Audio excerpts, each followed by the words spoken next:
नाखून खाने वाली बहू। सुशीला जी बड़ी उदास होकर घर के बाहर बैठी हुई थी। तभी उनकी पड़ोसन कांता वहां पर आ गई। अरे क्या बात है सुशीला बहन, आज इतनी उदास क्यों हो? अरे क्या बताऊं कांता बहन, जब से घर में बहू आई है तब से आफत आ गई है। अरे ये आप क्या कह रही हैं? आप तो इतना खुश होकर अपने बेटे की शादी करके बहू घर लेकर आई थी। अब क्या हुआ? बहू ने कोई तमाशा खड़ा कर दिया क्या? नहीं नहीं बहन जी, तमाशा तो कोई खड़ा नहीं किया। फिर क्या बात है? क्या बहू ठीक से काम नहीं करती या फिर आपको उल्टे सीधे जवाब देती है? ऐसी भी कोई बात नहीं, मेरी बहू तो घर के सारे काम खुद अकेले ही निपटा देती है और मुझसे तो बड़े प्यार से बात करती है। अरे बहन जी, जब आपकी बहू सारे काम इतने अच्छे से करती है, आपसे झगड़ा नहीं करती, फिर आप परेशान क्यों हैं? अब क्या बताऊं, मेरी बहू को नाखून चबाने की आदत है। जब देखो तब नाखून चबाती रहती है। परेशान हो गई हूँ इस वजह से मैं। अरे तो इसमें आपको क्या परेशानी? चबाती है तो चबाने दो। अरे बहन जी, शर्म आती है। घर पर कोई मेहमान या मिलने वाला आ जाए और वो बार बार हमसे पूछे कि आपकी बहू इस तरह नाखून क्यों खा रही है। अब आप ही बताइए क्या जवाब दें उनको। अरे तो फिर आप अपनी बहू को समझाने की कोशिश कीजिए कि इस तरह की हरकत ना किया करे। क्या करूं? वो कहती है कि उसकी बचपन की आदत है, छुड़ाना बहुत मुश्किल है मम्मी जी। मेरी तो कुछ समझ में नहीं आता। चलिए, मैं आपकी बहू को समझाने की कोशिश करती हूँ।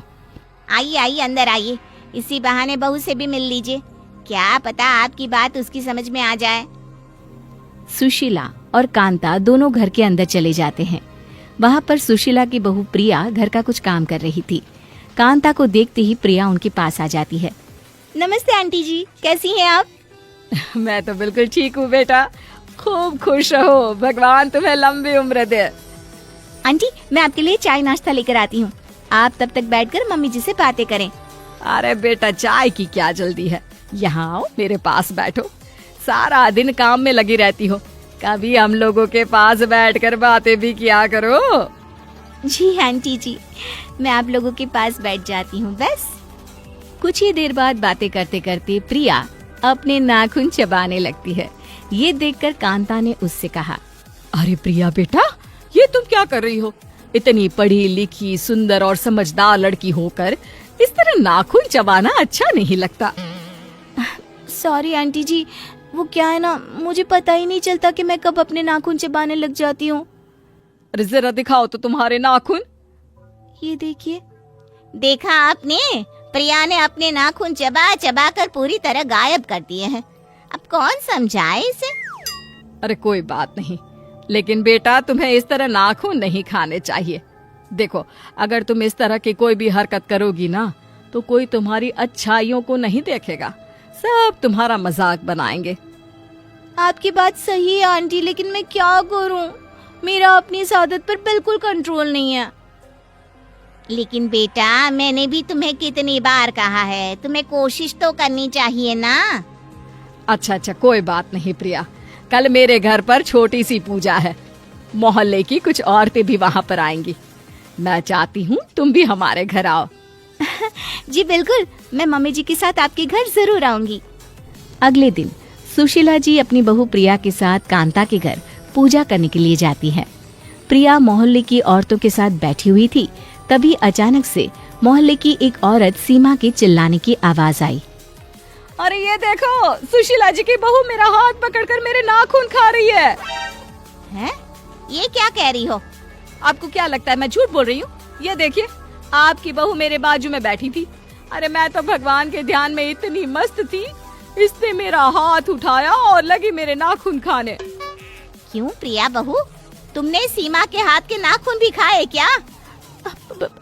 मुझे माफ कर दीजिए मम्मी जी, वो मेरे हाथ के नाखून पूरी तरह खत्म हो गए थे, इसलिए मुझे लगा। अरे चुप करो बहू, आज तुमने सारे मोहल्ले वालों के सामने मेरा मजाक बनाकर रख दिया।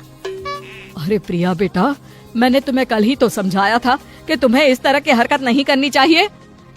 इसमें मेरी कोई गलती नहीं है, मुझे पता ही नहीं चला कि अपने नाखून खाते खाते कब मैं सीमा आंटी की नाखून चबाने लग गई। अरे कैसी पागल बहू है आपकी, इसका कुछ इलाज क्यों नहीं करवाते? अरे ऐसा भी कोई होता है क्या, इंसान अपने नाखून छोड़कर बाजू वाले के नाखून चबाने लगे? सीमा की बात सुनकर मोहल्ले की सारी औरतें हंसने लग जाती है। ये देखकर सुशीला जी को बिल्कुल अच्छा नहीं लगता और वो प्रिया पर नाराज होती है और उसे घर ले आती है। पूरे मोहल्ले के सामने आज तुमने हमारा मजाक बनवा कर रख दिया। मम्मी जी मुझे माफ कर दीजिए, मुझसे बहुत बड़ी गलती हो गई। बहू आखिर तुम अपनी आदत छोड़ क्यों नहीं देती? मैं कोशिश करूंगी मम्मी जी। कुछ दिन और इसी तरह बीत जाते हैं, लेकिन प्रिया की नाखून खाने की आदत अभी तक खत्म नहीं हुई। तभी एक दिन प्रिया के पेट में जोरों से दर्द होता है। मम्मी जी मेरे पेट में बहुत जोर से दर्द हो रहा है। अरे क्या हुआ? कुछ देर पहले तक तो तुम बिल्कुल ठीक थी। पता नहीं मम्मी जी, बहुत दर्द हो रहा है, मुझे डॉक्टर के पास ले चलिए ना। अच्छा ठीक है, मैं तुम्हें डॉक्टर के पास ले चलती हूँ। सुशीला जी, आपकी बहू के पेट में नाखूनों का गुच्छा बन गया है और इसे ऑपरेशन से ही बाहर निकाला जा सकता है। क्या ऑपरेशन? ये क्या कह रहे हैं आप डॉक्टर साहब? मुझे ऑपरेशन से बहुत डर लगता है। अब डरने से क्या होगा प्रिया जी, आप जिस स्पीड से नाखून खाती हैं उससे ये सब तो होना ही था। हे भगवान, ये क्या हो गया? मेरे नाखून खाने की आदत की वजह से मुझे ये सब सहना पड़ रहा है। बहू, अगर तुमने वक्त रहते मेरी बात मान ली होती तो आज तुम्हारे साथ ये सब ना हुआ होता। 2 दिन बाद आप मेरे हॉस्पिटल वापस आ जाना, मैं आपके पेट का ऑपरेशन करके सारा गुच्छा बाहर निकाल दूंगा। डॉक्टर साहब, क्या इसका और कोई इलाज नहीं है? नहीं, और कोई इलाज नहीं है। और हाँ, अगर एक बार ऑपरेशन होने के बाद आपने फिर से नाखून खाना शुरू किया तो अगली बार ऑपरेशन करना भी मुश्किल होगा। फिर तो सीधा भगवान जी ही इसका इलाज करेंगे। नहीं डॉक्टर साहब, मुझे इतनी जल्दी भगवान के पास नहीं जाना। 2 दिन के बाद सुशीला जी अपनी बहू प्रिया को डॉक्टर के पास लेकर जाती है। प्रिया को हॉस्पिटल में एडमिट करने के बाद उसे ऑपरेशन थिएटर में ले जाया जाता है। 1 घंटे के बाद जब प्रिया होश में आती है। मम्मी जी, मेरा ऑपरेशन ठीक से तो हो गया ना? मुझे कुछ होगा तो नहीं ना? क्यों, तुम्हें अच्छा नहीं लग रहा क्या? नहीं मम्मी जी, ऐसी कोई बात नहीं है, लेकिन मुझे पता है डॉक्टर ने मेरा पेट काट कर नाखून का गुच्छा बाहर निकाला होगा और अब मुझे कई दिनों तक एक बिस्तर पर पड़े रहना होगा। प्रिया की बात सुनकर डॉक्टर और सुशीला दोनों जोर जोर से हंसने लगते हैं। ये देखकर प्रिया हैरान रह जाती है और पूछती है, अरे ये क्या बात हुई? मेरा ऑपरेशन हुआ है और आप लोगों को हंसी आ रही है। नहीं प्रिया जी, आपका कोई ऑपरेशन नहीं हुआ है। हाँ, तो फिर मैं बेहोश क्यों थी और मुझे हॉस्पिटल में एडमिट क्यों किया गया? तुम्हें डराने के लिए, और किस लिए? इतनी बार तुम्हें समझाया कि तुम्हें नाखून नहीं खाने चाहिए, लेकिन तुम्हें समझ में ही नहीं आता था। मुझे लगा कि यही एक सही तरीका है। लेकिन उस दिन पे तो डॉक्टर साहब ने कहा था कि मेरे पेट में दर्द नाखूनों की गुच्छी की वजह से है। वो मैंने आपसे इसलिए कहा था क्योंकि आपकी सासू माँ ने मुझे ऐसा करने के लिए कहा।